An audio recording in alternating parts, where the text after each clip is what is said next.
અંકલેશ્વર તાલુકામાં વરસેલા 2 ઇંચ વરસાદના કારણે જનજીવન પર વ્યાપક અસર જોવા મળી રહી છે. નવાગામ કરારવેલ ગામને જોડતા ડાયવર્ઝન માર્ગ પર વરસાદી પાણી ફરી વળતા માર્ગનો ભાગ ધોવાઈ ગયો હતો. ઘટનાના પગલે તંત્ર દ્વારા સેફટી બેરિયર ટેપ લગાવી માર્ગને અવરજવર માટે બંધ કરી દેવામાં આવ્યો છે. માર્ગ બંધ થતાં આસપાસના વિસ્તારના લોકોને ભારે મુશ્કેલીનો સામનો કરવો પડી રહ્યો છે. સ્થાનિકોના જણાવ્યા અનુસાર ચોમાસા પૂર્વે બ્રિજની અધૂરી કામગીરી પૂર્ણ કરવામાં તંત્ર નિષ્ફળ રહ્યું હોવાથી હાલની સ્થિતિ સર્જાઈ છે.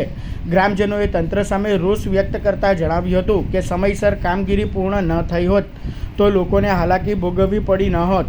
ડાયવર્ઝન બંધ થતાં નવાગામ કરારવેલ સહિત 4 ગામના લોકોને હવે પોતાના દૈનિક કામકાજ માટે અંદાજે 15 કિલોમીટરનો વધારાનો ફેરાવો ફરવો પડી રહ્યો છે, જેના કારણે સમય અને ઈંધણ બંનેનો વધારાનો બોજ સહન કરવો પડી રહ્યો છે.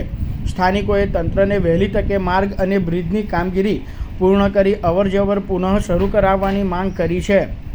આજ રોજ કરારવેલ ગામ ખાતે જે બ્રિજનું કામ, નવા પુલનું કામ ચાલુ હતું, જ્યાં વિકલ્પ ડાયવર્ઝન આપેલું હતું, એ ડાયવર્ઝનનું આજે વરસાદ વધારે હોવાના કારણે ધોવાણ થયું છે, જેથી કરારવેલ ગામના દરેક નાગરિકને આવવા જવા માટે ઘણી મુશ્કેલીઓ પડશે.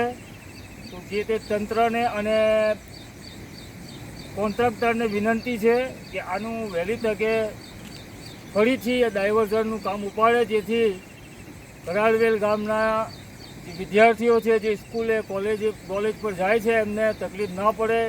ઘણા બાળકો અહીંયાથી સ્કૂલે દધાલ, અંકલેશ્વર, અલગ અલગ જગ્યાઓ પર ભણવા માટે જાય છે, અને અમારે હવે અહીંયાથી દવાખાને જવું હોય તોય દધાલ જવા માટે પણ 7 થી 8 કિલોમીટર થશે. અંકલેશ્વર જવા માટે 18 થી 20 કિલોમીટરનો ફેરાવો થાય. એટલા માટે તંત્રને વિનંતી છે કે આનું કામ વહેલી તકે આજે તાત્કાલિક ધોરણે આ ડાયવર્ઝન ફરીથી ઊભું કરાવે.